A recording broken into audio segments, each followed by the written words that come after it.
Vale, bueno, en la conferencia de hoy vamos a incidir en el tema de los peritajes y los informes periciales. Es un tema que desde hace varios años estamos intentando fomentar. Hemos hecho cosas de informes para ERES y ERTES, ¿vale? Temas de detección de fraude. Hemos analizado con Ana María Campuzano sentencias, Íñigo, en años anteriores sobre valoración de daños y en concreto sobre el lucro cesante y daño emergente, que fueron un par de sesiones que tú estuviste, me acuerdo perfectamente, esto bastante interesantes.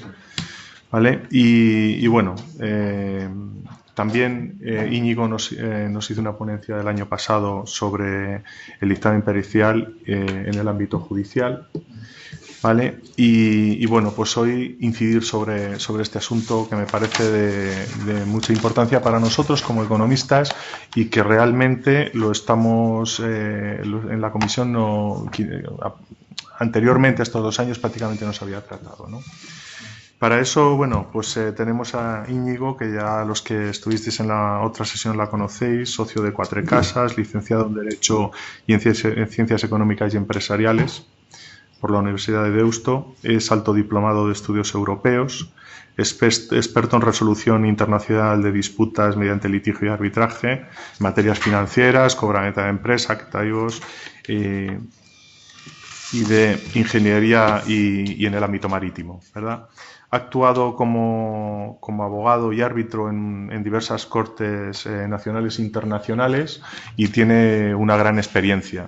Entonces me pareció que él podría, primero, en temas de valor de daños, darnos unas opiniones bastante fundadas, nos puede orientar bastante en nuestros estudios e informes, y además también le pedí que nos diese una orientación sobre cómo plasmar en nuestros análisis de valoración en los informes para que puedan apoyar adecuadamente pues la defensa que nos estén encargando, ¿vale?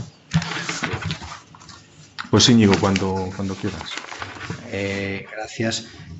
Sé que se está retransmitiendo también en streaming, por lo que si alguna persona que no está presente en la sala, pero lo está oyendo desde casa o desde el trabajo, deseara hacer una pregunta, que lo envíe por correo electrónico ¿a quién se lo tiene que enviar? No, que directamente lo hagan por mensaje. Que lo hagan por mensaje,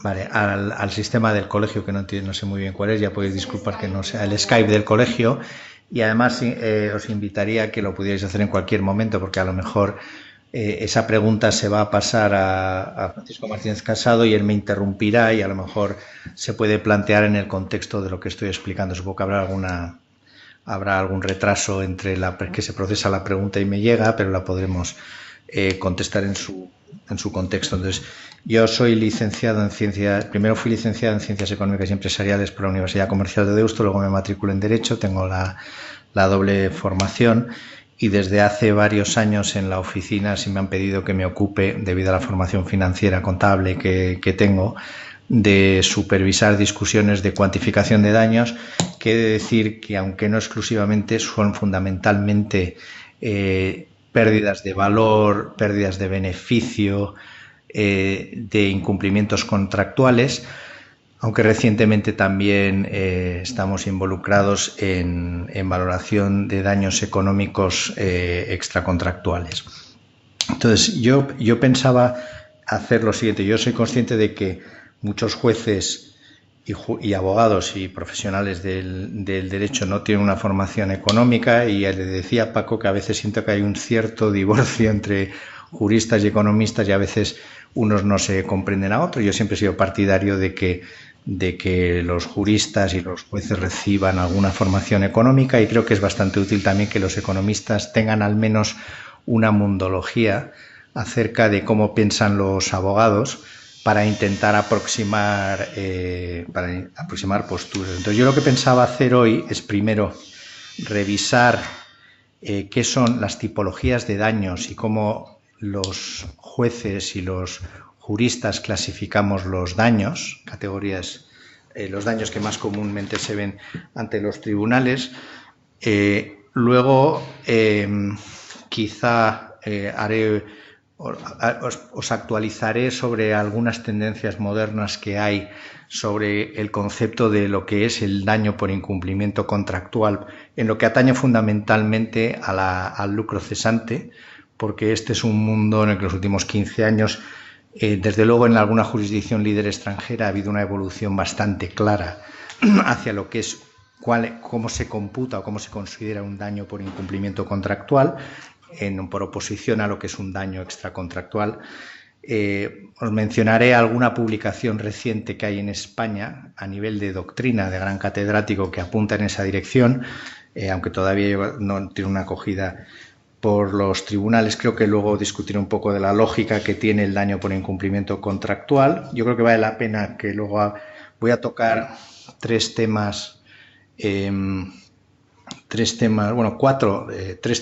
sobre algunos aspectos de daños económicos. Uno es el debate que existe en los tribunales sobre si, en el caso de una interrupción de una actividad, de un negocio, típicamente por terminación de un contrato, debe de indemnizarse en base al beneficio neto o en base al margen bruto. De esto hay algún debate en la jurisprudencia. Creo que también es bueno comprender el debate que existe en las jurisdicciones sobre cómo se calcula el valor razonable de una participación, sobre todo cuando se están valorando participaciones minoritarias, que estoy involucrado en algún debate actualmente y es bastante útil ver no solamente lo que ha dicho el Tribunal Supremo, los tribunales superiores españoles y algunos catedráticos en alguna doctrina española, sino también en algunas jurisdicciones extranjeras que abordan el mismo problema, cómo lo resuelven, qué son los factores que consideran. Haré unas puntualizaciones sobre actualización e intereses, porque veo que hay un poco caos. Después les explicaré informes periciales, en realidad cómo se deberían de presentar y algunas cuestiones a cuidar a la hora de la elaboración de un informe pericial o de una tesis de daño por incumplimiento extracontractual y luego, si nos da tiempo al final, a lo mejor algunas modificaciones que ha habido en la ley de enjuiciamiento civil en los últimos años, desde el año 2015 a esta parte, volviendo a darle mayor preeminencia posiblemente al informe pericial judicial y a los accesos de fuente de prueba en determinado tipo de daños, ¿no?, por infracciones de la competencia. Entonces, a ver, sobre tipología de daños, en realidad los daños resarcibles en derecho, históricamente los que más han preocupado han sido los daños personales, y eso sabemos todos lo que es el fallecimiento o la lesión causada a una persona. Hay que tener presente que el lucro cesante, cuando nace en la jurisprudencia, nace relacionado con daños personales, porque una persona lesionada perdía una capacidad de trabajar, de producir ingresos, y en realidad la primera jurisprudencia de lucro cesante se desarrolla en este contexto, en el del lucro relacionado con unas lesiones. Otro concepto distinto es el daño material, que requiere que se produzca una pérdida o un demérito de alguna cosa que puede dar lugar a una pérdida de valor o simplemente a un coste de reparación. Esto puede llevar asociado o no una pérdida económica. Es decir, hay un tipo de concepto que es el daño material y otro el daño material y más pérdidas económicas relacionados con un daño material. Aparte de todo esto, existe otro concepto que es la pérdida económica pura. Entonces, si se acostumbran a leer pólizas de seguro, verán que rapidísimamente esta es una distinción que se hace. Normalmente se distingue la pérdida económica pura a efectos de su aseguramiento de la pérdida económica que resulta de un daño material, porque esta última que acabo de citar, normalmente plantea menos problemas de asegurabilidad, mientras que la pérdida económica pura tiene una problemática diferente. Una pérdida económica pura, para que me entienda, puede resultar, por ejemplo, de un incumplimiento de un contrato. Es decir, si se incumple un contrato, no es que se haya dañado necesariamente materialmente nada, sino simplemente se ha interrumpido una prestación contractual o una actividad etcétera, y resulta una actividad económica, pero no se produce un daño material. Existe otros ámbitos en los cuales, si se produce un daño material, resulta de una manera muy evidente una pérdida económica. Piensen, por ejemplo, en que si se daña unas instalaciones productivas, aparte de que puedan perder valor y aparte de que se pueda tener que invertir en un coste de reparación, conlleva un tiempo el repararlas y durante un determinado tiempo se produce una interrupción de la actividad productiva.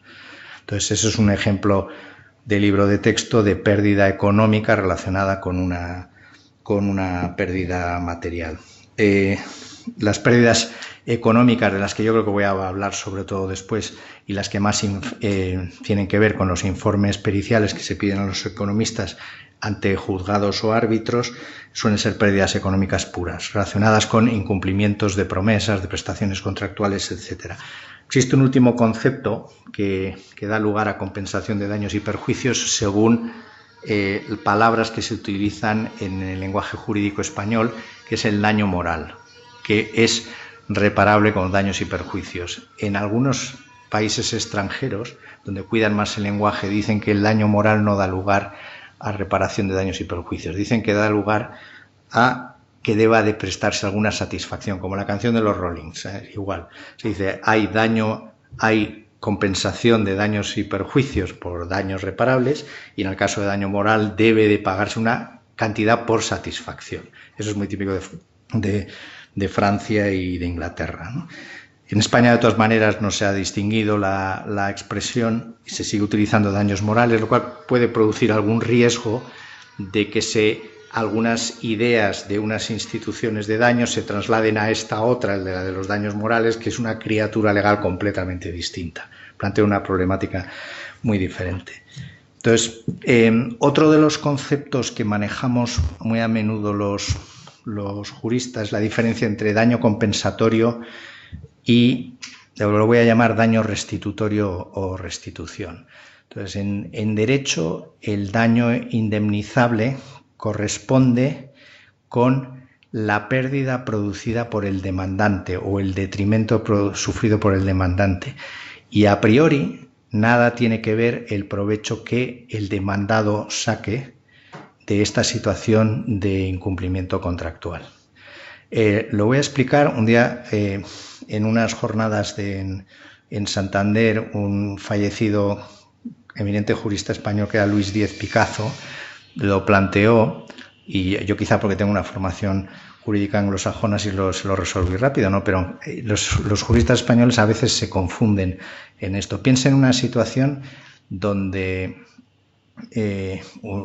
alguno de ustedes es propietario de un apartamento de nieve, no sé, en Formigal, por poner un ejemplo, y unos intrusos amigos del hijo se van un fin de semana a Formigal y lo que hacen es le beben una botella de whisky, que se la vacían, la botella de whisky, que no la restituyen, pero la vacían, la botella de whisky, pero le dejan el apartamento inmaculado, es decir, incluso lo limpian al salir, ¿no? Entonces, le preguntan a ustedes, a un jurista, a ver, ¿qué daño y perjuicio se ha producido ahí? Pues en principio el apartamento está donde estaba, el dueño del apartamento no iba a ir ese fin de semana, luego no lo ha utilizado, luego a priori no sufre un detrimento, quizá ha sufrido un detrimento en su patrimonio, que es que antes tenía una botella de whisky que se la han vaciado. Entonces alguien podría decir, en esa situación, ¿qué es daño? Daño que deba de compensarse. Pues probablemente es el valor de una botella de whisky. Y sin embargo existe otro factor económico que influye ahí, que es que ha habido unos ciudadanos que sin pagar nada han ocupado un fin de semana una casa en la nieve en el Pirineo, ¿no? Que es cierto que iba a estar vacía, de otro modo no se iba a alquilar, y sin embargo han estado utilizándola y se han aprovechado de ese valor económico que puede suponer disfrutar de un apartamento en la nieve. Eso en rigor no es daño, eso es un aprovechamiento de los intrusos. No le han producido un daño al demandante más allá de este ejemplo que he puesto yo de la botella de whisky, que eso sí sería daño, y sin embargo han aprovechado el el apartamento. Entonces, en rigor, el daño sería la pérdida que sufre el demandante, es decir, el dueño del apartamento, suponiendo que demandara a los amigos de su hijo, y el provecho que obtiene el demandado por la ocupación del apartamento se entendería que es restitución o, utilizando jerga moderna, daño restitutorio, ¿no? Entonces,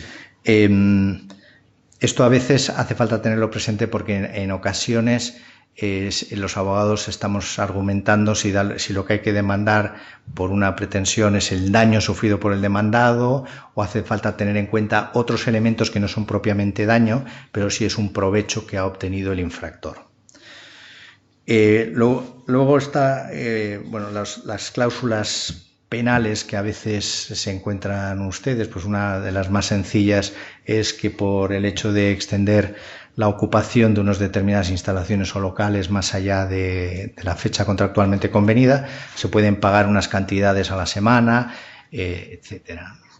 Entonces, estos le llamamos penas convencionales en el Código Civil, pueden responder a distintas finalidades, pero a priori lo que hace es tasar el daño de manera que se evita la discusión sobre cuál es la medida real del daño y se sustituye por un cálculo predeterminado por acuerdo de las partes de cuál es ese daño. Es verdad que además de la función preliquidadora puede existir una función coercitiva, o que llamamos una función interrorem. Esto, si algunos de ustedes lee prensa del fútbol, pues verá que de vez en cuando dicen le van a firmar una cláusula de, no sé, ya no he perdido el norte, pero yo no sé si dicen ahora 300 millones o unas cantidades completamente absurdas, ¿no?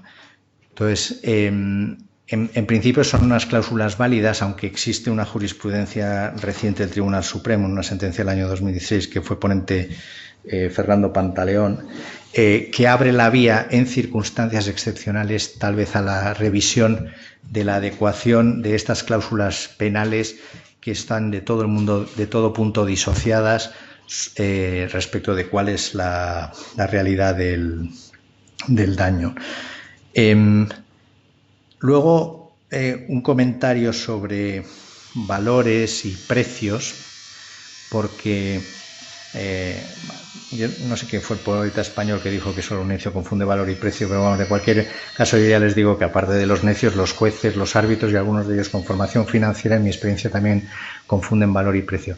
Pero es interesante retener esta diferencia entre valor y precio porque en nuestro Código Civil y en los principios europeos de derecho, obligaciones y contratos se dice que la pérdida de valor es indemnizable, cuando existe una pérdida de valor es indemnizable en proporción al precio, es decir, si una cosa pierde valor y si se está demandando por una pérdida de valor y se está ejercitando una acción que se llama de quanti minoris o de disminución de precio, si por ejemplo se ha pagado un precio de 100 pero se puede determinar que eso debía de valer en la situación correcta contractual 80 y tiene un demérito de 20, no se reduce 20, se reduciría sobre 100 20 sobre 80, es decir, en proporción. Claro, entonces hay varias reglas de derecho que dicen que las pérdidas de valor, cuando se ejercitan no acciones de daños y perjuicios, sino quanti minoris, se tienen que considerar en razón del precio. Eso está en los principios de derecho, obligaciones y contratos. Una pregunta. Yo entraría dentro de las críticas que nos hacen siempre en meternos en cuestiones jurídicas. Sí. La reducción de valor. Al letrado le corresponderá determinar cuánto es eso. A mí no me corresponde. Sí. Sí, pero lo que ocurre es que cuando yo he tenido que hacer alguna crítica de este sentido es porque la información que revela el informe no es completa como para permitir todo el análisis. Entonces, la manera en la cual está presentado casi predispone una determinada interpretación jurídica. Yo creo que a menudo, cuando los abogados hacemos críticas a los peritos, es porque en justicia no han dado toda la información objetiva necesaria para que luego el juez o los juristas puedan aplicar la regla, sino que dan información parcial. Yo creo que esa es más la crítica que se hace. Desde luego, yo creo que está permitido que un perito presente una tesis jurídica. Lo que sí me encuentro más en el extranjero que en España, con peritos extranjeros que son más puristas, es que me dicen: yo presento esta valoración o esta cuantificación con arreglo a una tesis jurídica que me da el letrado de la parte. Entonces yo creo que esa es la manera más aséptica y correcta de hacerlo. Es decir, no pretender sustituir al juez, porque al final es la decisión del juez en la interpretación de la norma la que debe de prevalecer, y el perito que debe de colaborar con el juez tiene que ser capaz de facilitarle los datos y la información para que el juez aplique la norma. Dicho lo cual, hay veces que en el informe escrito no se hace muy bien, pero eso se puede corregir luego en la presentación del oral, en la ratificación del informe, si es que lo hay. Bueno, no siempre lo hay en la ratificación del informe, pero suponiendo que lo haya, se puede hacer. Vale, entonces, unos comentarios sobre daño contractual. Y esto es algo que está en evolución, y probablemente la mayor parte incluso de los abogados no lo tienen, por lo menos en España no lo tienen muy asimilado. En Inglaterra probablemente es uno de los temas de evolución desde el año 2008 en adelante, en la que salió una sentencia muy revolucionaria en Inglaterra. Ahora les explicaré el caso para introducir el análisis de la problemática de cómo se calculan los daños por incumplimiento contractual, ¿no? Y en España existe un libro que lo he traído y a mí me encanta, se llama El incumplimiento del contrato y lucro cesante. Es del catedrático Antonio Manuel Morales Moreno. Yo creo que es el mejor civilista vivo en este momento, que introduce el debate en España. Hay alguna sentencia del señor Sarazán, juez del Tribunal Supremo, que apunta en este sentido, pero es un debate que está llamado a ocurrir en España, como creo que lo está ocurriendo en algunas otras jurisdicciones extranjeras. Les voy a contar un caso que fue el que dio lugar a la sentencia inglesa en el caso de Aquileas, que está comentado también en algunas revistas jurídicas españolas. Es un caso bastante conocido. Era un supuesto de un fletamento por tiempo de un buque.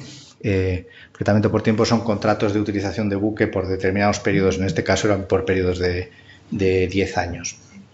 Entonces, al terminar el periodo, en los últimos viajes se dieron unas instrucciones por parte del fletador, el que tenía la utilización del buque, no el dueño del buque, es la parte contraria, ordenando unos viajes de tal modo que el buque fue devuelto al propietario liberado del contrato unos cuantos días de retraso, y ocurrió que, como se retrasó más que el periodo de cancelación del contrato siguiente, quien tenía el contrato siguiente adoptó una postura oportunista y le canceló el siguiente contrato. De manera que, por el retraso en la liberación, se llama redelivery, es la reentrega del buque, se produjo un retraso, no pudo poner el buque a disposición del siguiente contrato y se perdió el siguiente contrato. Esto ocurrió en el año 2007, con la crisis económica. No sé si se acuerdan que se cayó el comercio mundial, no se movía la mercancía y el mercado de fletes se hundió absolutamente. El comprador tenía celebrado un contrato por 5 años del buque, pero evidentemente sabía que podría cancelarlo y negociar otro contrato a 5 años en unas condiciones muchísimo mejores. Entonces, el debate no se discutía que había o no había incumplimiento contractual, porque se aceptó que había incumplimiento contractual. El debate se centró solamente en ver cómo se medía ese daño por incumplimiento contractual. Y había 2 tesis. Una tesis era, como era previsible que por la entrega tardía del buque se iba a perder el siguiente contrato, se tenía que indemnizar la pérdida, la caída del mercado de fletes por 5 años. Es decir, si el flete había caído de 100 a 70, había caído 30 unidades monetarias, multiplicado por 5 años, daría lugar, 5 por 30, suponiendo que fuera al día en esas cifras, ese sería el daño. Mientras que el fletador decía que no, que en el mercado se entendía que quien entregaba tarde un buque entre operadores, se exponía a pagar como daño que las partes, si no han dicho otra cosa, se entendía que habían pactado tácitamente, era tanto por día, de manera que al final pagaba tanto por 10, al final fueron 12 días de retraso, tanto por 12 días de retraso. Entonces la tesis era la caída dramática de los precios del mercado de fletes en el año 2008 por 5 años o una cantidad muy pequeña que eran 12 días de retraso en el flete. Pues la historia de este caso fue, en primera instancia, hubo un arbitraje, los árbitros dijeron que la interpretación correcta era la caída de precio de fletes por 5 años, argumentando que era previsible que se pudiera perder el siguiente contrato en la cadena de contratos por el hecho de la entrega tardía. Esto también lo confirmó un juez, porque en Inglaterra los laudos arbitrales, si no se ha excluido el derecho a apelación, pueden ir ante los jueces, y lo confirmó, fue confirmado por un juez, luego fue confirmado por 3 jueces en la apelación. El laudo arbitral fueron 2 contra 1, con lo cual ya tenemos uno que mantenía una tesis contractual y el otro eran 2, más un juez 3, más 3 jueces 6 contra 1, y fue al Tribunal Supremo Inglés, en la Cámara de los Lores. Fue revocada la sentencia. Se dijo que la medida del daño contractual correcto eran 12 días de retraso en la entrega del barco.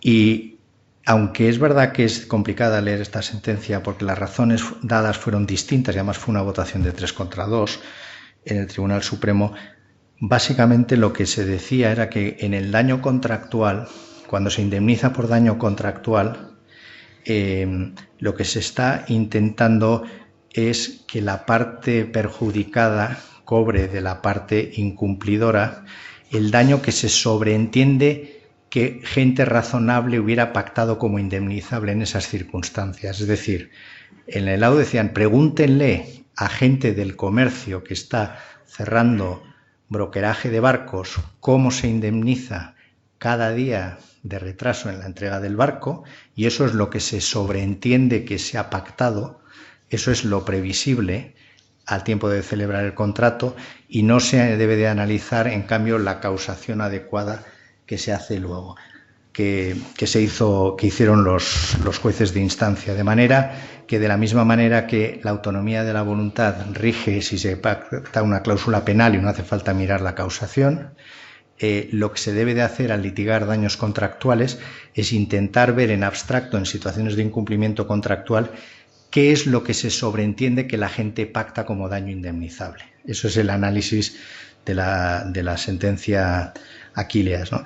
Entonces, frente a esto, debido a la evolución del derecho de daños en España, en Francia, en algunos otros países, que hemos asimilado muchos aspectos de la responsabilidad extracontractual con la contractual bajo una cosa que los abogados llamamos la teoría de la unidad de la culpa civil, al final la mayor parte de los análisis de daños contractuales que se están haciendo en estos países se están haciendo en función de causas adecuadas. Esto es correcto, sin duda, en responsabilidad extracontractual. En cambio, en responsabilidad contractual lo están aplicando la inmensa mayoría de los tribunales españoles, pero hace falta tener presente que esto puede ser un campo sujeto a revisión. Es decir, ¿qué es lo que hacemos normalmente los abogados y qué es lo que veo que hacen la mayor parte de los peritos? Es establecer una cierta causación adecuada en la cadena de hechos y en la medida en la que la consecuencia tenga suficiente proximidad y esté relacionado con una causa suficientemente adecuada, se considera que el daño es indemnizable. Y esto se hace también en cumplimientos contractuales, ¿no?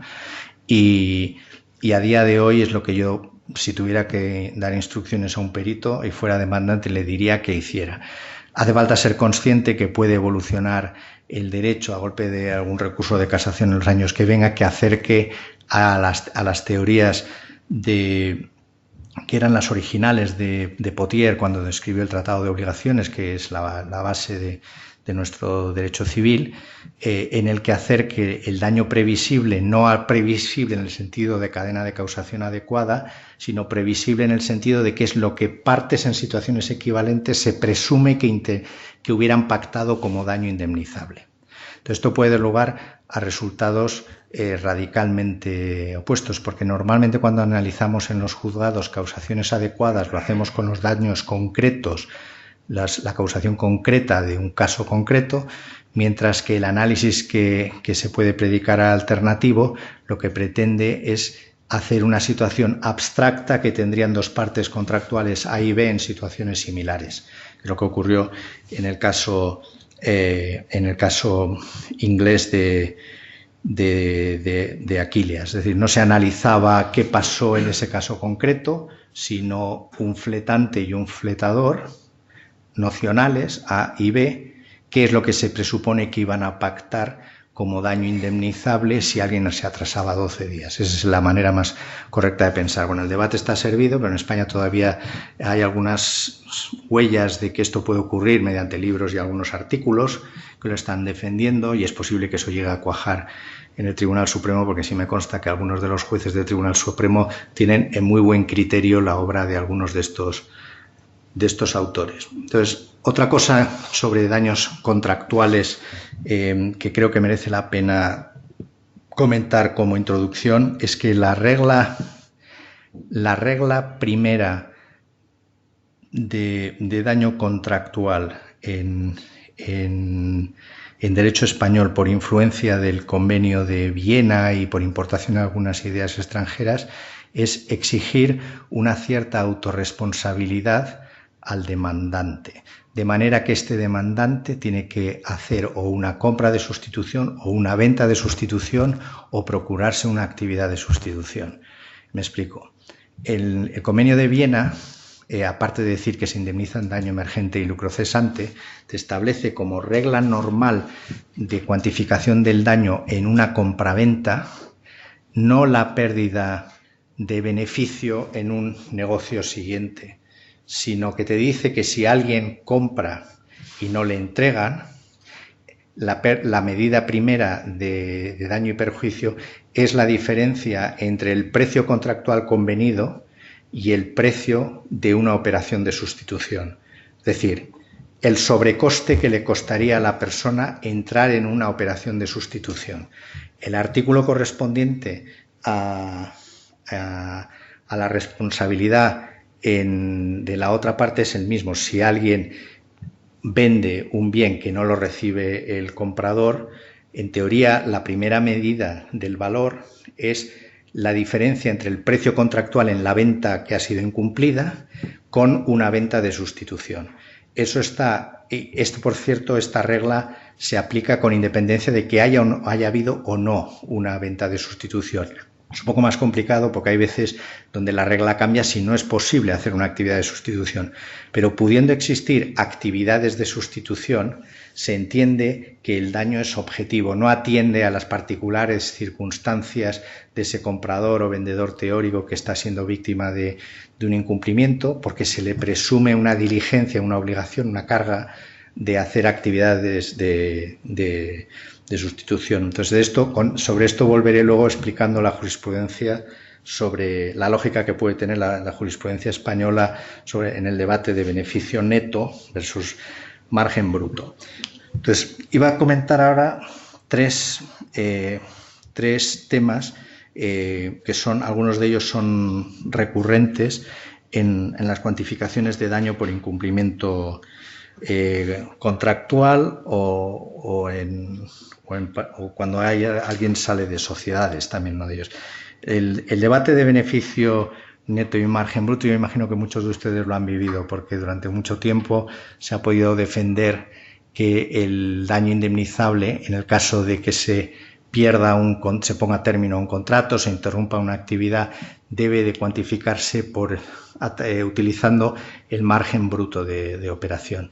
De manera que si se interrumpe, se deja obtener ese margen bruto de operación y se hace un análisis contrafactual, diciendo en el análisis contrafactual hubiera obtenido el margen bruto de operación, no lo ha obtenido y es la medida del daño indemnizable, ¿no?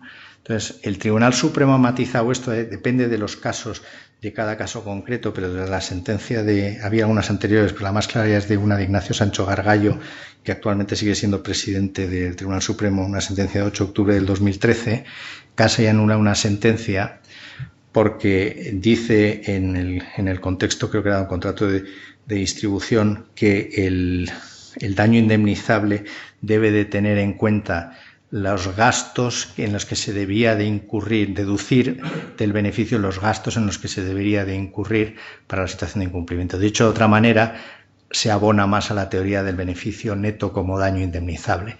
Entonces, cuando lo he hablado con algunos juristas y con algunos economistas sobre la racionalidad de esta tesis, claro, si se piensa entre situaciones de cumplimiento e incumplimiento, comparando una con otra, probablemente es mucho más atractiva la idea de que el margen bruto sea el indemnizable.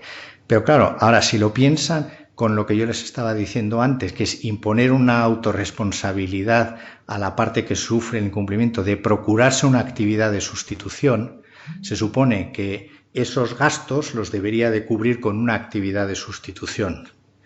Y probablemente si no obtiene esa actividad de sustitución debe de ser riesgo suyo en la empresa de procurarla. No debería ser necesariamente algo que deba de imputar al infractor contractual. Entonces, dependiendo de cómo se plantee el razonamiento, esto que afirma el Tribunal Supremo tiene una buena lógica económica también. O sea, no es tan descabellado, pese a la crítica que he oído de algunos economistas a la tesis del beneficio neto, lo que está diciendo el Tribunal Supremo, si se entiende que es coherente con la autorresponsabilidad por procurar actividades de sustitución que existen en otras áreas del derecho. Entonces, otro de los debates que, bueno, uno porque estoy involucrado ahora, que es bastante interesante y que puede dar lugar no solamente a análisis económicos, sino también a discusión de aspectos jurídicos, es cómo se calcula el valor razonable de una participación, sobre todo una participación de minoritario, cuando este minoritario se separa de la sociedad o sale de la sociedad en circunstancias que existen modificaciones estructurales en la sociedad.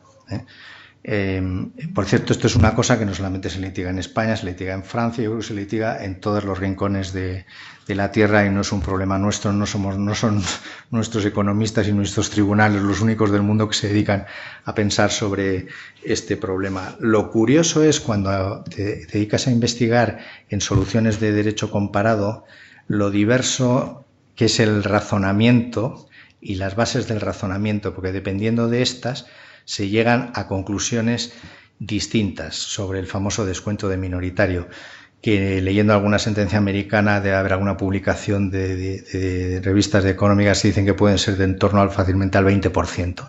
La diferencia que puede tener un porcentaje de una sociedad siendo paquete mayoritario o un paquete minoritario que no ayuda a control, pues se puede cuantificar en torno al 20% según unos estudios hechos por unos profesores americanos. Entonces, el famoso, como llaman los anglosajones, el corte de pelo del 20%, reduciendo esta participación después de valorar el 100%, ¿procede a hacerlo? Bueno, ¿procede a hacerlo? Es una pregunta. Segundo, si se puede hacer, es otra. Y otra es si siempre y en todas las circunstancias se debe de hacer. Entonces, sepan que la jurisprudencia de los tribunales españoles sí ha avalado que se pueda hacer el descuento de minoritario. Esa es la posición en algunos casos que se ha hecho, luego se ha recurrido y se ha sostenido por los tribunales superiores españoles que el descuento de minoritario procede. Porque lo que subyace, aunque no son muy claras las explicaciones de los tribunales españoles, es que lo que se está intentando simular con este valor es el que obtendría este minoritario en una venta entre dos partes interesadas en comprar y vender y que estuvieran no vinculadas. Es decir, una operación de mercado libre entre dos interesados en comprar y vender en el que simplemente valoran cuál es el precio justo de esa participación minoritaria. Entonces, también esta es una posición que se mantiene en los países de Commonwealth. En Inglaterra, hace nada comentaba antes con con Paco Martínez Casado, que hay una sentencia muy buena y muy completa de análisis en Islas Caimán, porque recoge jurisprudencia de muchísimos países y puntos de vista diferentes de grandes firmas de economistas y de auditores y de jurisprudencia de muchos sitios. Es la solución dada en muchos países, es decir, el enfoque que debe de darse es intentar simular el precio de venta de una participación minoritaria en una operación entre partes no vinculadas.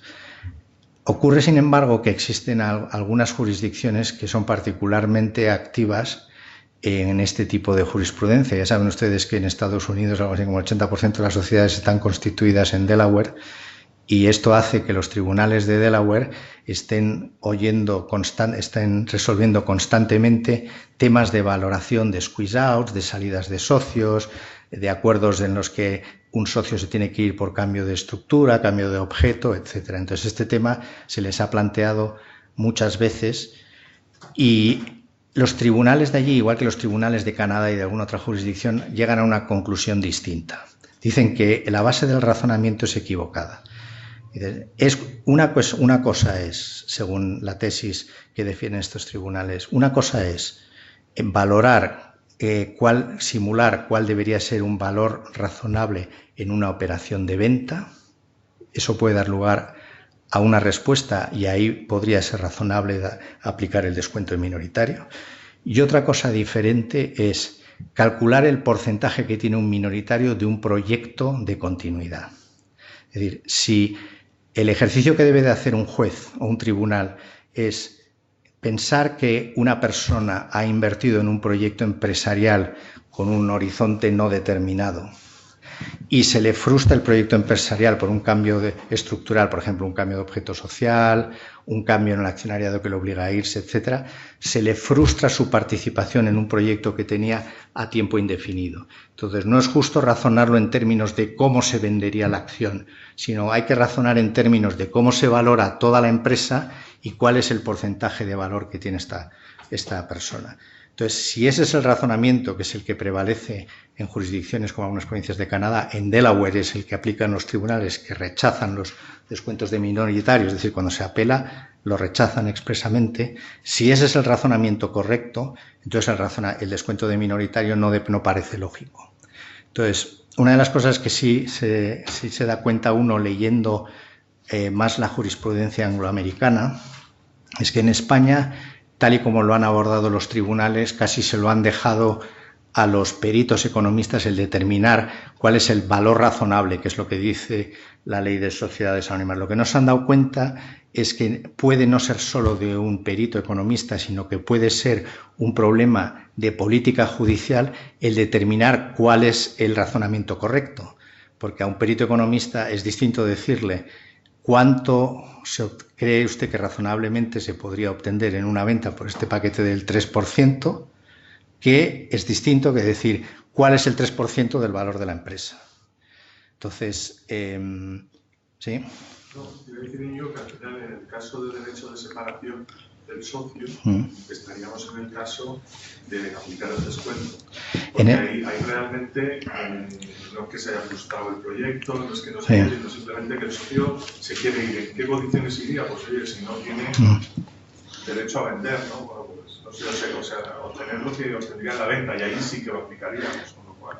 A ver, yo no sé la respuesta a esto, porque las sentencias que lo han decidido en España han decidido a favor del descuento minoritario, diciendo que procede y que se puede hacer. Lo que pasa es que no he visto que el debate lo hayan tenido verdaderamente profundo. Es decir, dicen cómo se va, siguen tu razonamiento cómo se va, lo valoro como si fuera una venta. Claro, lo que en esos casos no se ha debatido es, bueno, pero ¿por qué me voy? Porque yo en principio estaba aquí por una decisión de tener un 3% de un proyecto de inversión y ahora me ha venido un grupo mayoritario, no sé qué, me han cambiado esto, me han cambiado lo otro y puede haber cambios estructurales. A ver, me lo fusionan, me cambian el objeto social o hacen otras cosas. Eso no es, el minoritario puede tener una justa causa de querer salir y no lo hubiera querido hacer si no hubiera habido un cambio estructural en la empresa que hubiera dado lugar a un derecho de separación. Que esto es lo que dicen los jueces americanos, de manera que no es tan clara la tesis de que debas de valorarlo como si fuera una venta. Entonces, en España, de todas maneras, no han entrado en eso los tribunales y dicen que piensan, como lo dices tú, con descuentos de minoritarios, ¿eh? Estaba pensando en un caso que es un minoritario.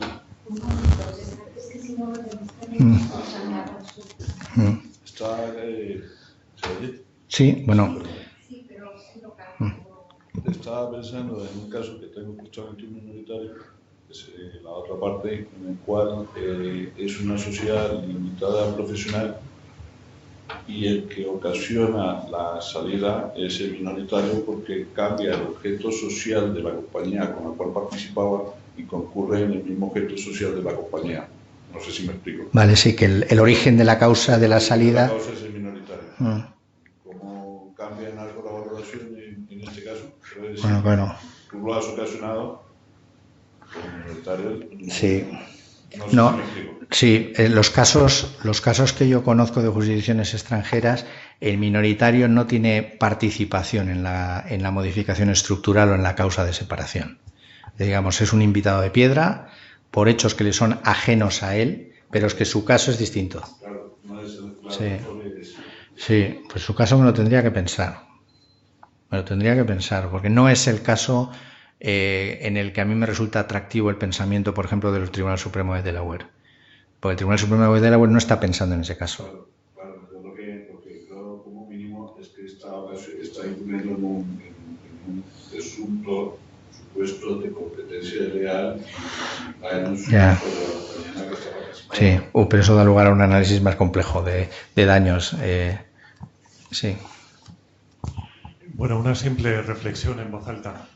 En la situación inversa, si alguien tiene el control de la sociedad, se valora la prima de control, ¿no? Bueno, porque es que tiene la capacidad de fijar políticas y de alguna manera capitalizar a ese plus. Claro, si alguien recibe un plus de valoración, otro tiene que recibir un minus, ¿no?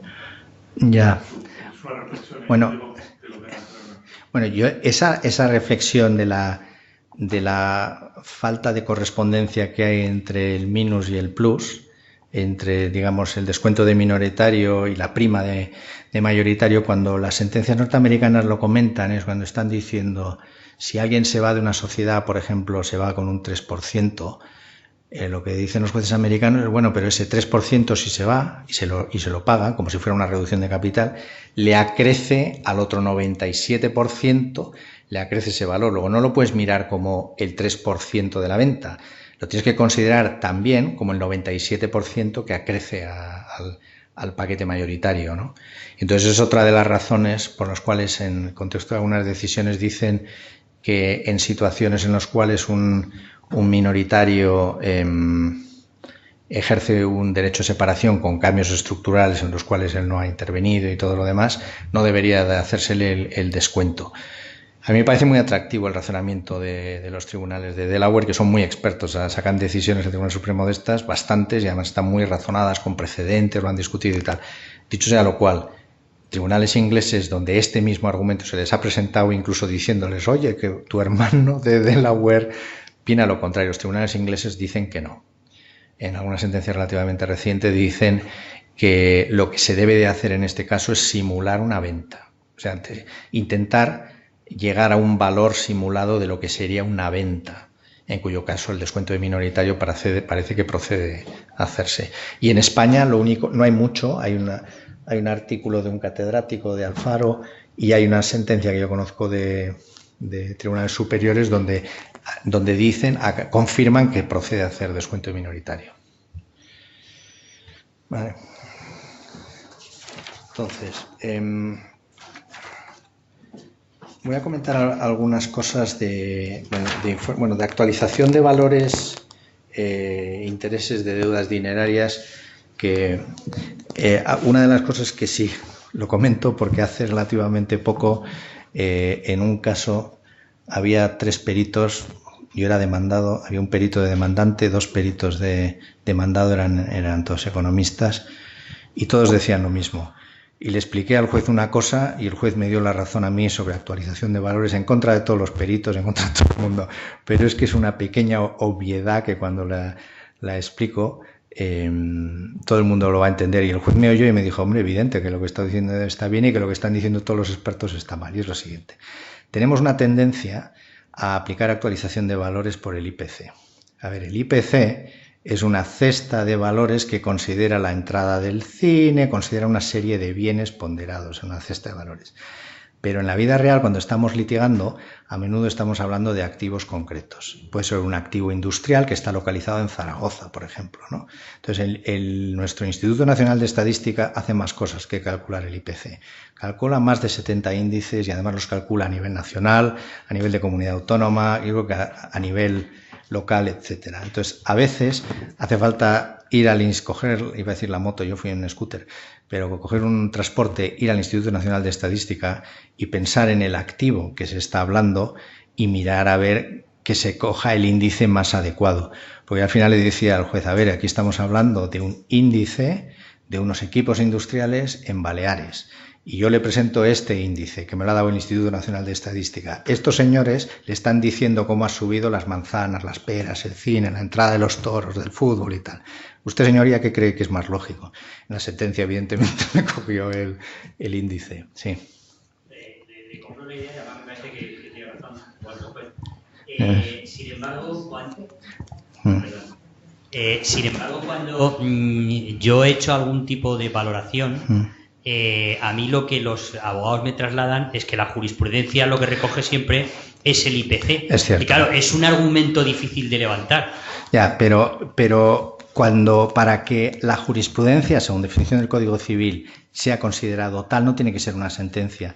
Tiene que ser una sentencia donde se haya debatido este punto, donde sea ratio decidendi después de un debate. Es decir, muchas veces los tribunales simplemente recogen el dato de que se actualiza por IPC por defecto, pero yo, luego más adelante lo he utilizado en otro informe pericial y por supuesto que ha colado, porque el juez lo entiende divinamente.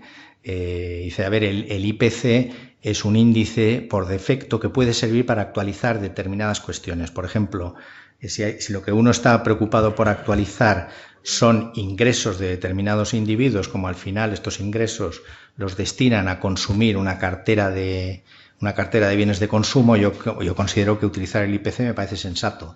Si lo que se está intentando ver es cómo un determinado activo industrial o una cosa cambia de valor en el tiempo, es mucho más adecuado ir a un índice al menos de ese valor.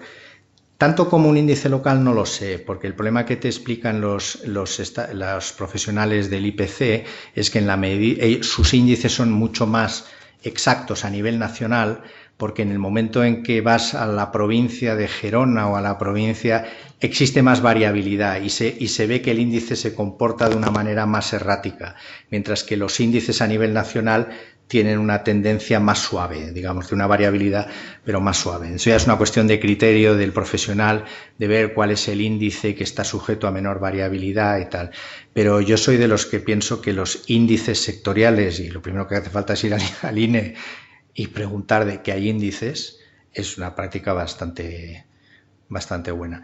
Luego, una de las cosas que funciona ante los tribunales de justicia para mi gran escándalo es sumar actualización, o sea, sumar efecto de inflación con intereses. A ver, y funciona, ¿eh? Ahora, probablemente yo esto no lo diría si tuviera que hacer un examen de finanzas, pero me pones cara de póker ante un juez y que no me oigan a los jueces y tal, pero funciona y no se da ni cuenta. O sea, el tipo de interés normalmente sí refleja, sobre todo si es un tipo de interés que no sea intradía o un tipo de interés a cortísimo plazo, refleja las expectativas de inflación, por la sencilla razón de que la gente que está... Sí, refleja. De hecho, los países con mucha inflación rápidamente tienen tipos de intereses mucho más altos. Normalmente sí. Los tipos de interés son nominales. Si se habla de tipos de interés reales, sí. No. El interés real tiene en sí... Ya, pero un tipo de interés que uno observa en un mercado, si alguien está por ejemplo, viendo... Sí, incluye la inflación. Sí. En una economía razonablemente estable, como puede ser la europea. Sí. Si nos vamos a una economía como la venezolana o la argentina, evidentemente no. Bueno, entonces... expectativas de subidas de tipos de interés del Banco Central Europeo, No. Y está, hay una prima de riesgo, hay una... Sí, pero a ver, los distintos componentes que puede tener una descomposición de un tipo de interés nominal, puede ser una tasa de libre de riesgo, luego tienen otros riesgos específicos, pero uno de ellos es la expectativa de inflación, sobre todo si alguien está mirando curvas de tipos a 10 años o construcciones de curvas de tipos a 10 años. Por la sencilla razón de que alguien no te va a prestar a 10 años pensando que va a haber una inflación muy alta y cuando va a recuperar el dinero a 10 años va a estar devaluado. O sea, yo si presto el dinero quiero que por lo menos el tipo de interés real sea cero, por lo menos, luego pediré más, pero menos el cero. Pero prestar para perder es una cosa que es una actividad muy poco racional. Entonces, normalmente los tipos de interés incorporan las expectativas de inflación. La inflación pasada es un dato hacia el pasado, pero unos tipos de interés deben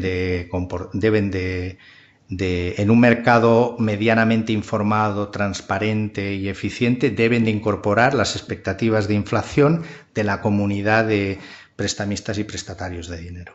Lo demás sería como decir, es que están medio locos o son medio tontos. Y en un mundo donde operan cientos de miles de personas no hay tantos locos y tontos, lo incorporan. Y de hecho es una observación, llevas a un país donde tienen tasas de inflación más elevadas, ninguno de ellos tiene intereses a nivel del 0,75 o un 75.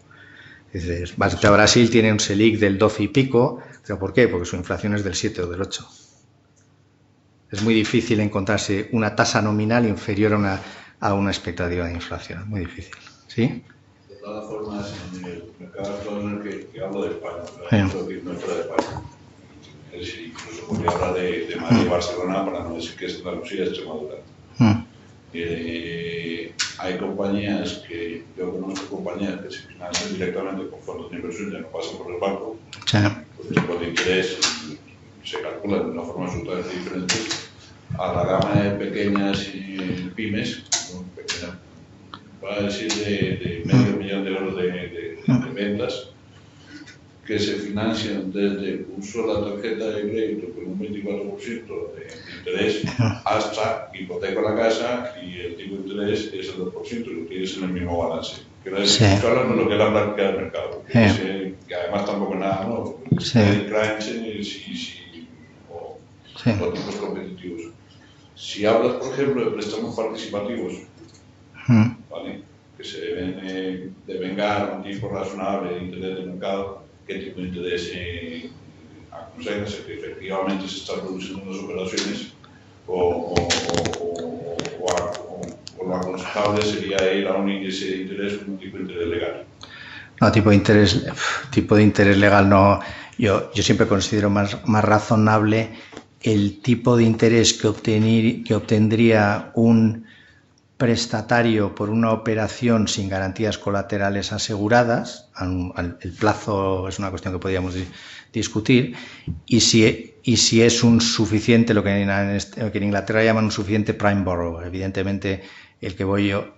Bueno, pero de eso ahí los bancos dan alguna información. No, perdona, sí, de las dos formaciones de auditor y de finanzas, de mercado financiero. Sí. Es decir, la mayor mentira que hay, entre comillas, a raíz de la crisis y etcétera, eso es el tipo de interés interbancario, quiero decir, intervenido. No, pero yo no digo el interbancario, digo un prime borrower no es en el mercado interbancario, no son préstamos que sea intradía a corto plazo o a menos de un año en el mercado interbancario. Me refiero que sea un prestamista de buena calidad crediticia, un prestatario, perdón, de buena calidad crediticia, no bancario, yo diría, no bancario, un prestamista de buena calidad crediticia, aquello a que los bancos estén dispuestos a prestarles a esos plazos de 5 años o el plazo de referencia. Eso sería el mejor índice.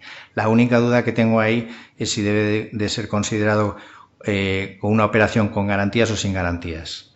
¿vale? Porque eso, la garantía puede distorsionar algo el elemento de riesgo, y los tipos de interés siempre tienen un elemento de riesgo en eso. Pero en principio, a mí sí me dicen cuál es el tipo de referencia, y esto lo he visto escrito en algunos contratos y me parece que tiene un buen sentido.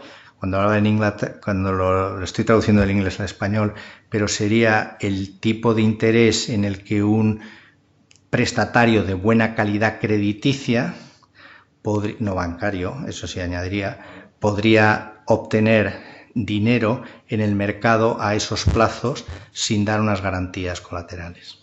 Eso te daría evidentemente lo que estarías viendo es a cuánto te están dispuestos a prestar los bancos el dinero a ese plazo a un prestatario de buena calificación crediticia. Pues puede ser. Puede ser. No sé si tanto como el 7, hay gente que se financia menos, pero sí. Vale. Sí, bueno, porque los bancos tienen esa fea costumbre, pero sí, hoy día a esos plazos no te da mucha garantía. Hombre, a un acreedor de buena calidad crediticia es posible que sí, Perdón, hay cuplas de crédito para distintos ratings en distintas industrias, sobre todo con acceso a los mercados de capital. Sí. Yo quería explicar a Paco que organiza otro día un debate sobre tipos de actualización, tipos de interés. Seguramente sería mucho provecho. Vale. No querría perder la oportunidad de escuchar lo que nos quiere contar el señor Quintana. Vale. Sí, bueno, pero es interesante. Lo digo, yo a lo que iba no era a meterme en la descomposición de los tipos de interés y todo lo demás. Es que lo que abunda demasiado. Ahí es caótica la jurisprudencia de los tribunales superiores, incluyendo la del Tribunal Supremo Español. Hay veces donde alguna sentencia te dice que debes de sumar el tipo de actualización con el tipo de interés. Es decir, si me da una actualización, pues de eso hay sentencia. Yo cuando lo leo alucino y tal, ¿no? Y bueno, yo lo acato pues porque para eso son jueces de tribunales superiores y tal, pero vamos, es una cosa que nadie podría repetir en ninguna clase de finanzas con esperanza de aprobar. ¿Sabes? No se pueden sumar los tipos de actualización y el tipo de interés, y en primer lugar yo soy de los que defiendo que en determinados tipos a un plazo ya está la inflación descontada. Pero el Tribunal Supremo Español y algunos tribunales españoles en la jurisprudencia sobre deudas de valor permiten hacer la doble cuenta de interés con actualización. En rigor, en mi opinión, la respuesta correcta es que los tipos de interés se aplican sobre deudas dinerarias y las actualizaciones se aplican sobre lo que los abogados llamamos deuda de valor. Es decir, cuando estás calculando un valor y simplemente quieres traer un valor en el tiempo del año 2006 al año 2018. Entonces ahí tienes que aplicar valores nada más. El problema del tipo de interés en realidad es por no disponer de tesorería que tengas que pagar intereses. Y en realidad debería de seguir distinguiéndose la diferencia entre la deuda de valor y entre la deuda dineraria que da lugar a intereses y la deuda de valor que da lugar a actualizaciones. En mi opinión, eso es el análisis más riguroso. Dicho lo cual, hay demasiadas sentencias en este país que dicen no, porque aunque haya una deuda de valor, como te privan de dinero, entonces te aplico intereses. Y tal, no dándose cuenta que en los intereses también está el efecto de inflación y a veces hay doble cuenta en ese sentido. Venga, quería hablar. ¿Sí? Una pregunta. En expropiaciones, pues es el interés legal del dinero y nada más. No obstante, hemos tenido un caso en el que había una sentencia firme ya del Supremo para indemnizar, para pagar, y el Estado no paga. No paga alegando que no tiene dinero. No Entonces, dirá pagaré algo. No, tampoco. Y entonces solicitamos un incremento de 2 puntos y el juez se negó en redondo a incrementarlo en 2 puntos los intereses desde la sentencia hasta cuando pagó finalmente 3 años después. ¿Y se negó el juez? Se negó el juez en redondo que eso era potestativo y de hecho la legislación así lo dice, que se puede incrementar en 2 puntos a pesar del incumplimiento de la administración. En la civil, o sea, la administrativa aplica la legislación civil, la de los 2 puntos incrementados. Sí, pero que no es automático lo de los 2 puntos incrementados. Se negó en redondo. Los intereses de mora no, los intereses post sentencia. Cuando tú liquidas en valor en sentencia, se transmuta la deuda de valor en una deuda dineraria en sentencia y empiezan a generar lo que nosotros llamamos intereses procesales. Los intereses procesales es el legal del dinero incrementado en 2 puntos básicos, sí. Pero hay un juez que dice que le parece optativo.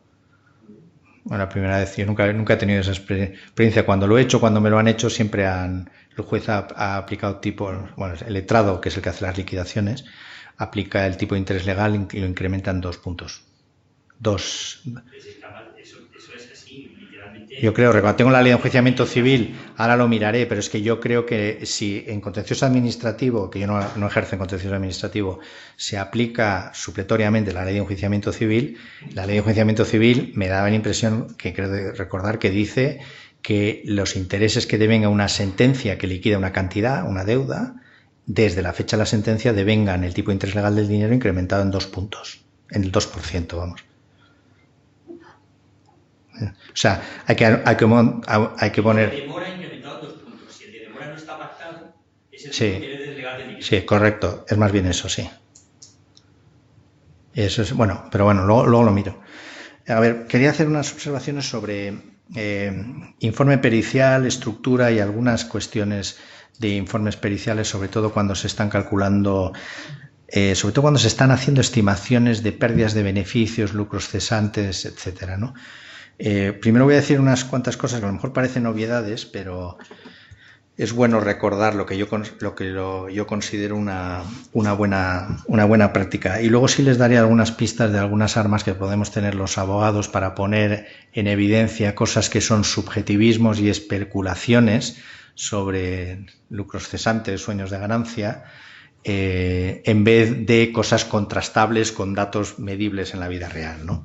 Bueno, a ver, los informes periciales tienen que, aparte de definir quién lo prepara, su currículum, etcétera, normalmente sí deberían de contener una mención más clara del encargo y de las limitaciones de alcance. No siempre se hace, yo creo que se hace muy a menudo, pero a veces es bueno hacerlo, entre otras cosas, yo os lo digo a los peritos, para que pueda servir también de medida defensiva, porque los peritos tienen una obligación de ser objetivos y de considerar todos los elementos a favor y en contra, pero también actúan dentro de los límites de un encargo.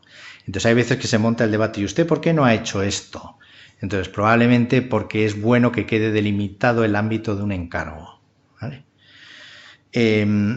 No se pone siempre, pero las metodologías, hay veces las metodologías, cuando se modelizan cosas, es bueno que queden bastante explicadas. Y por lo menos si son temas bastante gordos, yo creo que es bastante prudente también hacer alguna referencia de metodologías alternativas cuando hay varias, intentar justificar por qué se escoge una y no se escoge otra. Es decir, si alguien alguna vez piensa utilizar un discounted, un modelo de flujos de caja descontados, probablemente sería bastante prudente que diga por qué no utiliza métricas basadas en valores de mercados o medibles, porque para algunos jueces el observar valores medibles objetivos puede resultar más fiable que descuentos de caja que encierran algunos subjetivismos y sobre todo algunas estimaciones, ¿no? Mientras que lo otro parece más medible rápidamente, por poner algún ejemplo.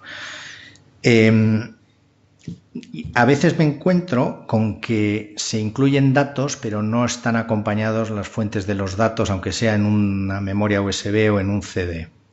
Entonces, esto puede dar lugar a peticiones cruzadas de abogados sobre los datos, sobre los que se ha elaborado el informe en teoría.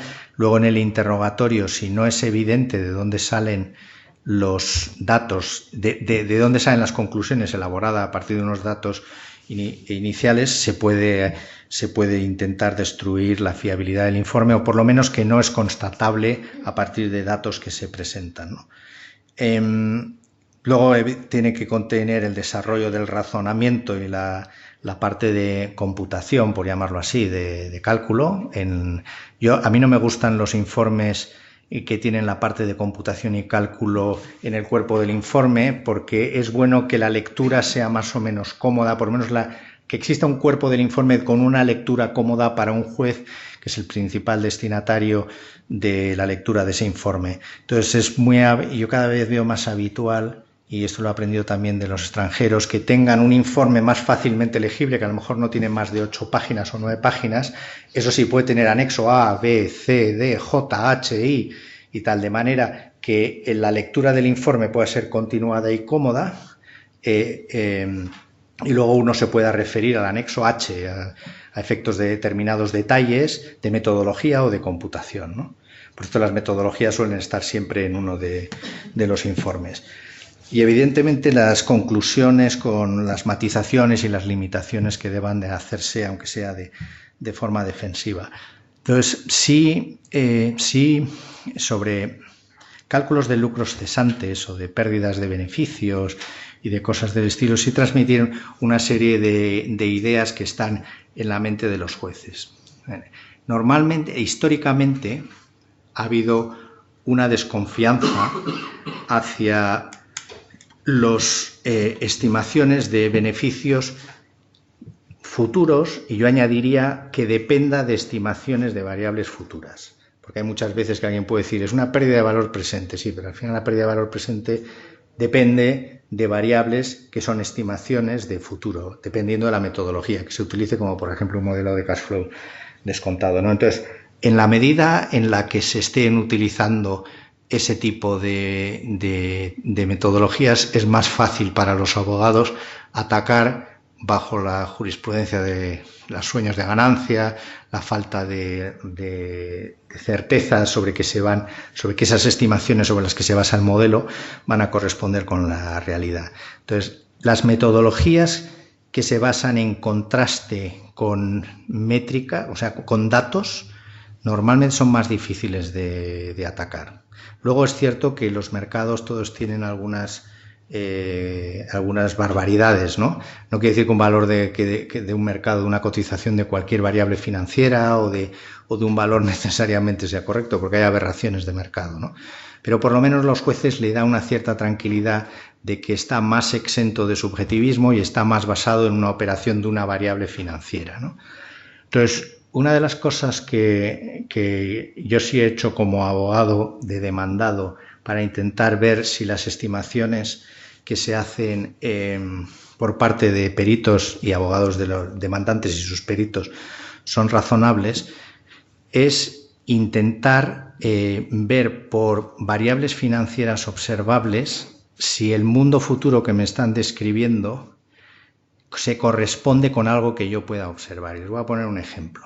O sea, hoy día, para atender demandas de analistas financieros, existen bastantes bases de datos que tienen Bloomberg, Reuters, los bancos de inversiones las manejan, que es de quienes obtengo yo esta información, de bancos y de algún analista financiero también que hay en Madrid. Entonces, puedo obtener datos. Si hay una empresa que me dicen, esta empresa se dedica a hacer bicicletas, por ejemplo, ¿no? Intento obtener, primero pongo bicicletas y estas bases de datos me puede decir en el mundo cotizadas en bolsa cuáles son los comparables. Y a lo mejor me lo acota a unas 15 empresas en el mundo. Y de esas 15 empresas en el mundo sí puedo obtener una barbaridad de ratios. Ratios de equity sobre total activo, ratios de fondo de comercio sobre cifra de ventas, me darán como unos 25 o 30 ratios financieros. Entonces, sí se puede intentar ver los ratios que está diciendo el perito, dónde se situarían en un universo de empresas comparables con datos sacados a través de Bloomberg o de Reuters. Digo, porque sí me he encontrado, ya sé que salió un laudo que nos dio la razón y desestimó toda una parte, no me lo he leído todavía porque tenía mucho trabajo, pero básicamente lo que hicimos ahí es decirle, a ver, para que lo que usted me dice sea real, por ejemplo, significa que en el ratio de ventas sobre capital, sobre fondo de maniobra, usted me está describiendo un mundo que estaría en el 3% de empresas mejores. O sea, el 97% de las empresas no se comporta como usted está diciendo en el mundo real que podemos observar. Entonces, Esto fue simplemente porque teníamos a través de Bloomberg, pude obtener, en ese caso concreto, 147 empresas presentes en el mundo y pudimos hacer muchas estadísticas, deciles, percentiles, etcétera. Pero lo más relevante es que al final los abogados vamos a intentar siempre defender que nuestro caso o es contrastable con métricas observables por el mundo real, o que el caso de la parte contraria no se corresponde con datos observables en el mundo real. Eso es una manera muy, muy burda, pero bastante eficaz, de atacar la razonabilidad de estimaciones en un informe pericial.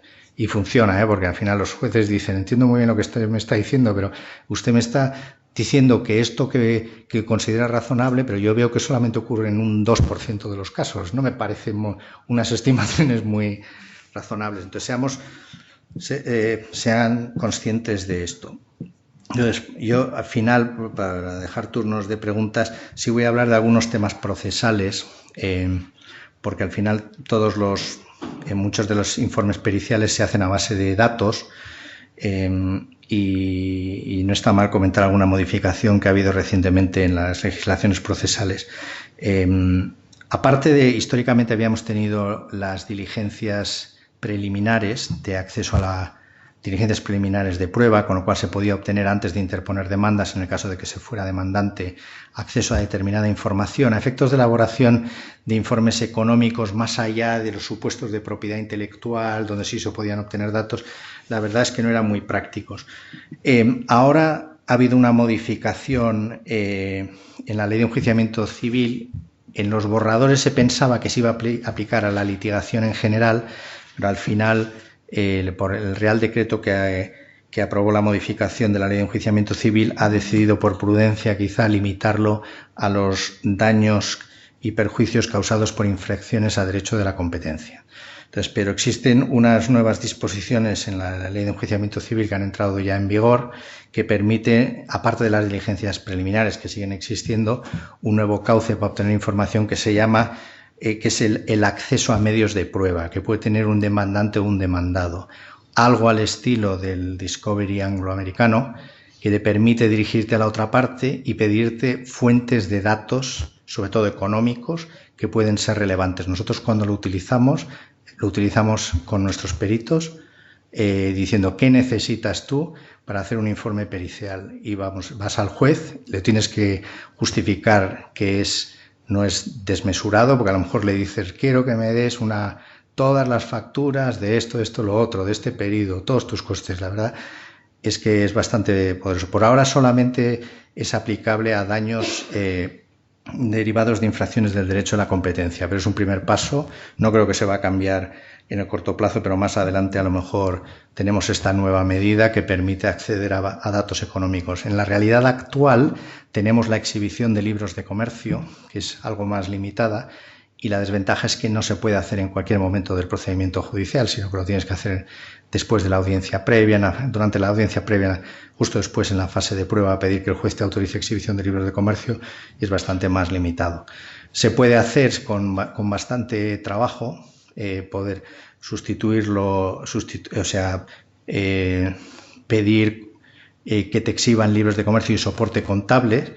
El problema que hay es que los jueces los letrados suelen pedir que se haga en sede judicial, y entonces es una práctica mucho más incómoda, mientras que el acceso a medios de prueba puedes pedir que la otra parte te prepare unos USBs o unas memorias o unos datos y luego te vas tranquiliza a casa a trabajar sobre la base de los datos. Entonces, para quienes vayan a estar involucrados en litigación de este tipo, también es bueno que sepan que existe desde el año pasado estas medidas procesales específicas de este área de derecho de daños.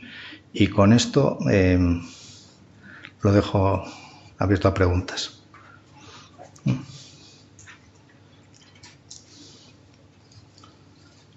Y también a la gente en streaming,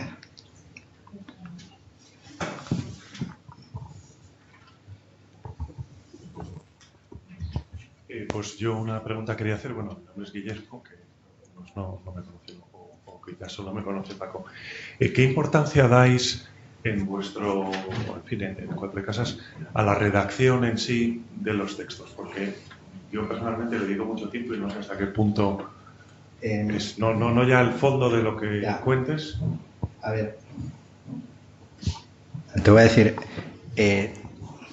yo creo que bastantes de nosotros, no te puedo decir que seamos como autómatas y todos iguales en el despacho, porque cada uno tiene una manera distinta de hacer abogacía. Pero a ver, mi punto de vista es que los informes periciales, igual que los escritos de abogados, deberían de mejorar en técnicas de comunicación y que probablemente aprender de periodistas y cosas así mejoraríamos. Yo sí le doy una importancia a una redacción que sea clara, sencilla de entender, poco abigarrada y intentando ponerme en la mente del juez de manera que sea no aburrida y suficientemente clara. Yo le doy una importancia bastante elevada. De hecho, por ejemplo, ahora estamos trabajando con unos peritos extranjeros y tal, son muy competentes, saben un montón de microeconomía, pero uno de los primeros comentarios que le hemos dicho es que todo el contenido está bien, lo que no está bien es la presentación y la redacción. Para atrás, por ejemplo, ¿no? ¿Por qué? Porque los jueces en general son gente ocupada y tienen que ocuparse de un expediente y luego de otros. Es posible que haya algunos expedientes a los que les preste mucha atención, pues no sé, por la relevancia en medios de prensa, por importe económico, pero cuando yo he sido árbitro, valoro mucho la claridad y la sistemática en la presentación. Mucho. Y yo creo que los abogados con más experiencia lo valoran más. Sí, sí.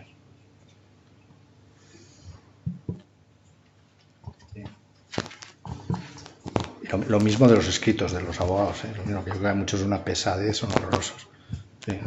Esto más bien viene desde los fracasos míos. Hay algo hay un tema filosófico que me preocupa muchísimo, que es aquella persona que compró un piso en el año 60, que lo vende en el 2020, que lo compró por $500,000 de pesetas, que le vende por 300.000 euros y que nadie sabe, ni siquiera la agencia tributaria, es decir, por lo que he podido ver, si realmente ese piso, lo que es la paridad del poder adquisitivo, incluso lo comenté en el INE y no tenían claro el índice tan antiguo hasta la fecha actual. Y que es importante porque está debatiendo todas las plusvalías municipales.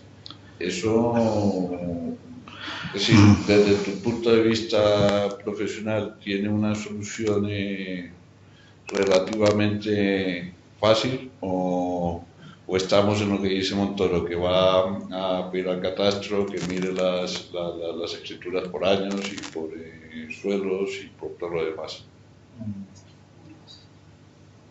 Yo no sé exactamente cómo funciona el impuesto municipal de incremento de los terrenos, que creo que es a lo que se refiere, ¿no? ¿Eh? Ya. Vale. ¿A qué se ha inventado eso? Ya. De todas maneras... Se han inventado los valores. Los valores quiere decir no tiene que ver con el valor de compra ni con el valor de venta. Entonces los ayuntamientos, cada uno ha inventado el suyo y lo ha indexado al suelo. El suelo es mío. Y entonces es una renta presunta, porque no es real, con independencia de lo que es la operación. Es decir, realmente la operación de pérdida o beneficio viene dada por el valor de venta, su valor de la compra, teniendo en cuenta todas las decisiones que nos ocurrieron todos los años. ¿Vale? Es lo que... Además, el porcentaje del valor del suelo varía en función del año. Entonces lo que dice, lo que han dicho los ayuntamientos es: yo fijo los beneficios que yo creo que deberías haber tenido, y lo que fija el Tribunal Supremo es si me demuestras, y es donde está el tema, si me demuestras una regla de cálculo razonable, el beneficio de la operación, corrijo el impuesto de cada ayuntamiento. En aquellas operaciones que se han hecho en los últimos 10 años es relativamente sencillo, pero aquellas en las que muere el que heredan los hijos o sea, que tienen 50 años, no es sencillo. No existen, y no existen series en el Instituto Nacional de Estadística que tiren para atrás tanto tiempo. Yo creo que tienen unas series larguísimas, ¿eh?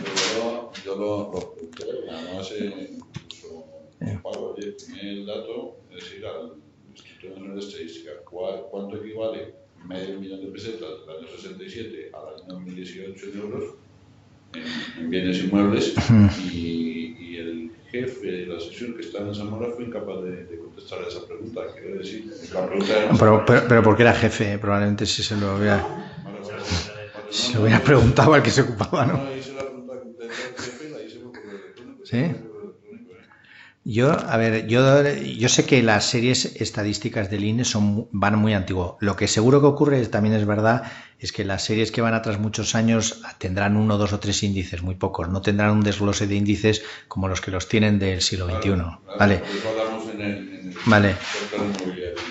En el sector inmobiliario yo ya no sé si van a tener sector inmobiliario y de una ciudad en concreto. Eso ya no sé decir si el INE guarda series históricas de una ciudad como Madrid, por ejemplo, o de los alrededores de Madrid, echando para atrás 70 años. Eso no lo sé, habría que preguntarles a ellos. Sí sé que estoy convencido de que tienen algunas series muy antiguas de índices más generales. Pero Catastro sí los tiene. ¿Catastro los tiene? Catastro los tiene valorados seguro. Y en el registro histórico de cada una de las comunidades autónomas, a partir de 25 años, el dato es público. Entonces, conocido el valor catastral histórico del inmueble, que normalmente no se modifica, actualizar al valor en pesetas corrientes no debería ser, en pesetas o en euros corrientes no debería ser complicado, en mi opinión. Yo lo he intentado y no lo he conseguido. Sí, quiero decir, yo sé, tengo una idea. Yo creo que 1.700.000 pesetas, en el caso del año 70, equivale a 1 millón de euros de trabajo. ¿Vale? Esa es mi opinión. ¿Vale? Pero cuando voy allí mismo una fórmula que quiere decir que ni se acerque a ello en los datos históricos. Si la gente te pagaba 1.700.000 pesetas por un piso de Chamberí, donde luego necesito 40 metros cuadrados, hay 1 millón de euros ahora. Yo tengo escrituras que he visto en los 70 y 1.700.000 pesetas. Bueno. El valor catastral se va actualizando cada 10 años. Sí. Que se va cada 10 años y se va incrementando en algunas partes, pero eso viene ya llevamos 2 ciclos. Claro.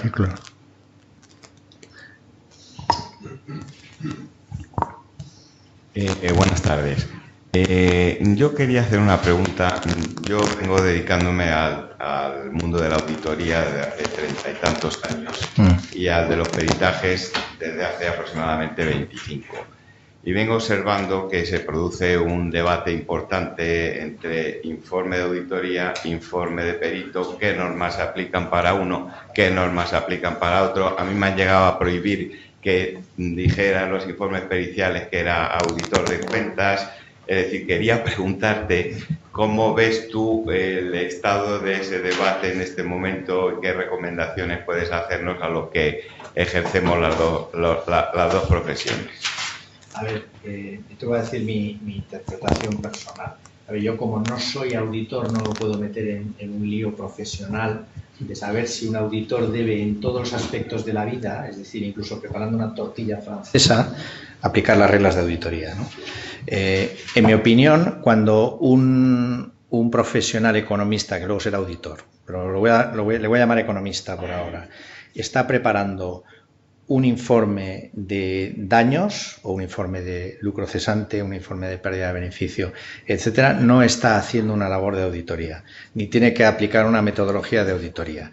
Puede tener otras restricciones, es decir, puede tener que comunicar su fuente de datos, su metodología, razonar la metodología, pero es que no está haciendo una labor de auditoría, no está verificando que unas cuentas anuales o unos estados financieros cumplen con unos estándares y que ha desarrollado el trabajo con unas reglas de metodología profesional que se le imponen por la profesión del auditor. Yo creo que está haciendo una labor diferente. Entonces, es cierto, dicho sea lo cual, dicho esto, que no es que las reglas de la auditoría sean una locura de unos tíos de piel verde y locos. Hay veces que tienen un buen sentido, pero una cosa es que tengan un buen sentido y que sean bastante lógicas para cuidar del rigor de una labor, y otra segunda es que no se pueda salir de las 4 esquinas de lo que son las reglas de auditoría, porque no está haciendo auditoría.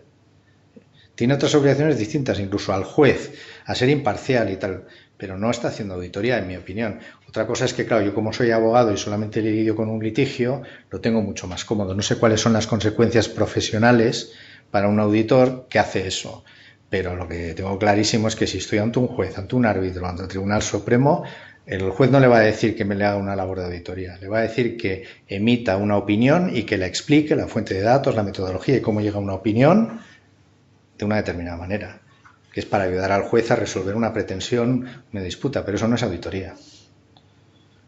Eso es lo que como yo lo veo. ¿Vale? Murube. Se ha apagado esto. Volviendo a un tema de... a raíz de una sentencia del Tribunal Supremo en 2014, muchos terrenos no dejaron de ser urbanos y se dijo que si no tenían los instrumentos urbanísticos para desarrollar, pues no podían cobrar el IBI, sino que eran terrenos rústicos. A raíz de aquello, pues 1 millón de suelos han reclamado. En nuestro caso, pues toda una urbanización. En 2016 el catastro reconoció que estaba mal porque no habían aprobado el plan parcial y bueno, pues pero dijo que solo no desde la sentencia del Tribunal Supremo, sino solo desde 2016 aplicaba la nueva regla, que lo de antes que nada. Y luego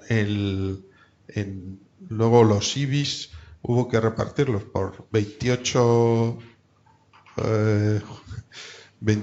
distintos juzgados, porque el juez dijo que no quería acumular los IBIs y pues en una parcela nos daban la razón y las costas que eran 300 euros y en la parcela de al lado no solo no nos daban la razón, pero las costas eran 3.000 euros. Entonces, no sé si en la estimación de costas hay un criterio que se puede esgrimir frente a la administración, porque parece que cuando es la administración la que incumple, pues hay un criterio, igual que antes lo he comentado con el tema de los intereses de mora. Sí. Y cuando es el particular, el criterio sobre las costas es distinto. El tema de que haya diferencia de criterio de costas algo, pues, y de soluciones en problemas iguales es algo que a veces nos escandaliza a los ciudadanos y te preguntas ¿por qué pago todos los impuestos si al final esto parece una anarquía? El mismo caso o casi es decidido por jueces con soluciones distintas. A ver, esto es así y yo creo que debemos acostumbrarnos a pensar de que probablemente va a seguir siendo así. El tema de las costas las liquidan los letrados de la Administración de Justicia, los antiguos secretarios judiciales. Ellos las liquidan y entonces no existe una práctica uniforme. Algunos los calculan de acuerdo a unas maneras y de acuerdo con sus criterios y otros los calculan de otras maneras. De manera que el ciudadano lo que observa es que litiga en 4 juzgados o en 5 juzgados, obtiene situaciones divergentes y las costas son y las consecuencias económicas del proceso son distintas, pero probablemente los padres o madres separados y divorciados se preguntarán ¿y por qué yo tengo una pensión más pequeña que mi amigo o que mi amiga, que en realidad en las mismas circunstancias el juez le da una pensión más alta? Es decir, la justicia no es ideal y las soluciones no son iguales y el hecho de que haya soluciones divergentes no es algo que observamos y que no tiene solución. Nos tenemos que acostumbrar a pensar en eso. Yo he visto supuestos en los que en supuestos casi iguales he obtenido costas, a veces con una diferencia de 1 a 7, múltiplos de 7. Unas liquidadas por un secretario judicial y otras liquidadas por otro secretario judicial, ahora letrado de la Administración de Justicia. Es que es así, el sistema es imperfecto, pero... Sí.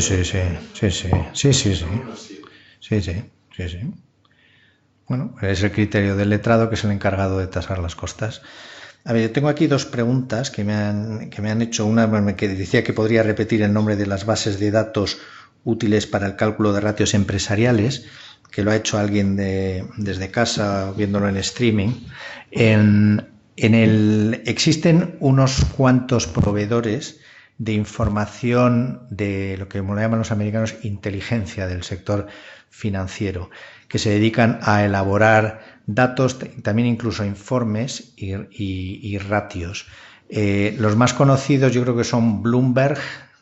Bloomberg es Blue con 2 O's, Bloomberg, y Reuters, pero hay 5 o 6 en el mundo. Yo la verdad es que suelo utilizar Bloomberg o Reuters. Lo que hago es llamar a bancos de inversiones y le digo, mírame cuáles son los comparables de esta empresa y sácame los ratios financieros que me interesan de esta empresa, de todos los comparables. A lo mejor me salen 120 en el mundo, ¿no?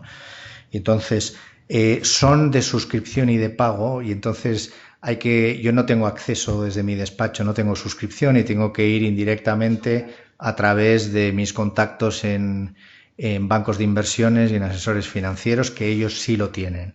En general, todos los asesores financieros que tienen que hacer análisis financiero, todos aquellos que siguen valores, que están en una sociedad o agencia de valores y que siguen un determinado valor, el de Acerinox, etcétera, suelen tener acceso, porque parte de su trabajo no solamente es analizar cómo evolucionan los ratios de resultados y los ratios financieros y de balance de la empresa, sino que mira comparables. Entonces, una parte de su trabajo es mirarse los 100 comparables que hay para ver cómo se está comportando un valor. Entonces, a partir de ahí, lo que sí me he dado cuenta es que de ratios financieros se pueden sacar bastantes conclusiones para saber si unas hipótesis son contrastables con observaciones del mundo real. Entonces, no me acuerdo de todos los nombres de bases de datos. Las dos más conocidas son Reuters y Bloomberg, pero hay más, ¿eh? La otra pregunta es, ¿qué horizonte temporal se ha de considerar cuando calculamos el lucro cesante? Justificación del mismo. Entonces, voy a hacer varios supuestos distintos. A ver, si normalmente se está calculando que un contrato tenía que haber durado 3 años más y se ha interrumpido un contrato y se está haciendo un ejercicio de cálculo de lucro cesante, entonces ahí la respuesta es bastante más sencilla, porque en realidad son los 3 años o lo que quede del periodo de cumplimiento. Pero yo no creo que la pregunta es esa. Yo creo que la pregunta que está diciendo es que cuando se estaban utilizando modelizaciones que tienen en cuenta estimaciones de ingresos o de costes de futuro, ¿hasta cuándo debe uno razonablemente ir en el futuro para cerrar el modelo? A ver, si esto es así, yo no creo que exista... desde luego no hay una respuesta jurídica, porque lo que dicen los jueces y los árbitros es los expertos financieros son los que me tienen a mí que decir cuál es el horizonte temporal. Pero yo lo que pienso es que normalmente, si la disputa está surgiendo en el contexto de un proyecto de inversión, tendría que ser coherente con los horizontes temporales que se estuvieron manejando en el caso base de inversión. Es decir, si se estaba manejando un caso base de inversión de 10 años con un valor residual de la inversión, tendría que ser coherente con el caso base. Eso es lo que creo. Donde yo sí veo que existe un problema y hay una enorme sensitividad del modelo es en los valores residuales. Porque los valores residuales, a su vez, hay varias metodologías, pero como a su vez también consideran valores perpetuos, etcétera, son muy sensibles a descuentos por rentas futuras y tal. Entonces, yo creo que la pregunta es si el horizonte temporal que se ha de considerar cuando calculamos el lucro cesante. Entonces, yo creo que es esta. Es, en principio, los años que quedan para el cumplimiento del contrato, en el caso de que este sea el supuesto, y en el supuesto de que se esté modelizando para calcular un valor actual o algo del estilo, yo creo que hace falta ser coherente con el caso base de análisis del valor del activo, de la inversión, no sé. Vale.